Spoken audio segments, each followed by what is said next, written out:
আমাদের ল্যাপটপগুলো যদি আপডেট দিতে হয় তাহলে প্রথমত আমরা গুগল ক্রোমে ঢুকবো, আমাদের পছন্দের ব্রাউজার, এবং লিখবো এইচপি অ্যাসিস্ট্যান্ট। লেখার পরে এইচপি অ্যাসিস্ট্যান্ট দেখছেন আপনারা অলরেডি, এখানে নিউ ট্যাব নিয়ে আমরা ঢুকে যাব। ঢোকার পরে আমাদের কোনো মেসেজ আসলে সে কেটে দিব এবং আমরা ঢুকবো যে সফটওয়্যার এন্ড আপডেট লেখা আছে, এখানে আমরা ঢুকবো। আপনার ল্যাপটপ হলে ল্যাপটপ, ডেস্কটপ হলে ডেস্কটপ। আপনি যদি ল্যাপটপের আপডেট দেন তাহলে ল্যাপটপে ক্লিক দিবেন, ডেস্কটপ হলে ডেস্কটপে ক্লিক দিবেন। ল্যাপটপে ক্লিক দেওয়ার পরে আপনারা এখানে দেখুন, আমি আবার দেখাচ্ছি, এই যে ল্যাপটপ আছে, ল্যাপটপ লেখা আছে, ল্যাপটপে ক্লিক দিবেন। আপনার ল্যাপটপ হলে অবশ্যই ল্যাপটপে ক্লিক দিবেন এবং এখানে লেখা আছে লেটস আইডেন্টি ইউর ল্যাপটপ। ল্যাপটপের সিরিয়াল নাম্বার অথবা প্রোডাক্ট নাম্বার বা প্রোডাক্ট নেম এগুলো কিন্তু উল্লেখ করতে হবে। তারপরে ল্যাপটপের পিছনে যে ব্যাকপার্ট আছে, ব্যাকপার্টের পিছনে কিন্তু সিরিয়াল নাম্বার থাকে, অলরেডি দেখছেন আমার সিরিয়াল নাম্বার কিন্তু আছে। সিরিয়াল নাম্বার কপি করলাম, কপি করে আমি এখানে সার্চ দিব। আমি অলরেডি সার্চ দিলাম, সার্চ দেওয়ার পরে আমি কিছুক্ষণ আমাকে ওয়েট করতে হবে, কিছুক্ষণ টাইম নেবে। আপনার ইন্টারনেটের স্পিডের উপর ডিপেন্ড করবে আপনার কতক্ষণ টাইম লাগবে। তো এখন আমার আসেনি, হ্যাঁ এবার আসছে। তো আইডেন্টি ইউর ওএস, কোন ওএস, আপনাকে একটা বিষয় খেয়াল রাখতে হবে, সবচেয়ে আপডেট ওএস যেটা থাকবে সেটা সিলেক্ট করতে হবে। আপনি কোন ওএস ব্যবহার করেন এটা মূল বিষয় না, দিয়ে আপনি সাবমিটে ক্লিক দিবেন, সাবমিটে। আমি আবার বলি, এখানে উইন্ডোজ 11 আছে, আমি এই জন্য উইন্ডোজ 11 ক্লিক দিচ্ছি। আমি কিন্তু ইউজ করি উইন্ডোজ 10। আমরা এখন ক্লিক দেবো যে সিস্টেম ফায়ারওয়াল, সিস্টেম ফায়ারওয়ালে ক্লিক দিলে দেখুন ওপেন এইচপি লেখা আছে, এটা ইনস্টল করতে হবে। তো এখানে ইনস্টল নাওতে আমি ক্লিক দিব।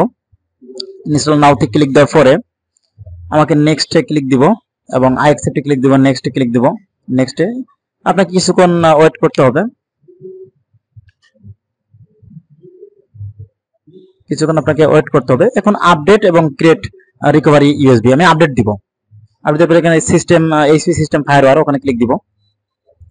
ক্লিক দিয়ে নেক্সটে ক্লিক মারবো, যে দেখি নেক্সটে ক্লিক দেবো। এখানে আপনি এসি কট মানে আপনি যে আপনার চার্জারটা লাগাই রাখতে পারেন। অ্যাডাপ্টার লাগাই রাখলে ওনারা সাজেস্ট করছে আপনি অ্যাডাপ্টার লাগাই রাখেন, এটা সাজেস্ট করতেছে, কারণ অনেক সময় ব্যাকআপ কম থাকতে পারে। আর একটা বিষয় আছে, এটা কিন্তু 20% এর নিচে চার্জ চলে আসলে কিন্তু কাজ হয় না, ঠিক আছে। ল্যাপটপে কিন্তু মাদারবোর্ড থাকতে, ল্যাপটপ মাদারবোর্ডে কিন্তু ব্যাটারি কানেক্ট থাকতে হবে। এবার আমরা রিসেট দিব। এখন দেখুন আমি মোবাইল দিয়ে ভিডিও করছি, রিসেট দিব। রিসেট দেওয়ার আপনাকে কিছুক্ষণ সময় নেবে, এটা আসলে ল্যাপটপের কনফিগার অনুযায়ী। আমার ল্যাপটপটা হচ্ছে 840G5, এটা আমার কাস্টমারের ল্যাপটপ। কাস্টমারদের ল্যাপটপ আমরা প্রবলেম হয়েছে যার জন্য আমরা এটা করছি।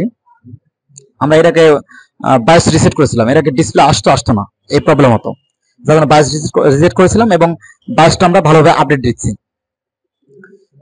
একটু ওয়েট করবেন, আপনাকে কিছুক্ষণ সময় নেবে। আপনাকে একবার দুইবার রিস্টার্ট নিতে পারে, নিজে নিজে রিস্টার্ট নিয়ে তারপরে কাজটা হতে পারে।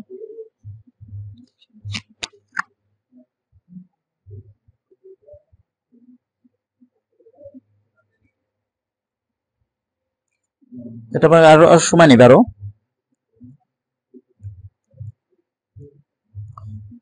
এবার দেখুন system bias update, already bias কিন্তু আপডেট হচ্ছে। তো অলরেডি দেখছেন যে কিভাবে বায়োস আপডেট দিতে হয়, মোটামুটি যারা দেখছেন আশা করি 100% তারা পারবেন।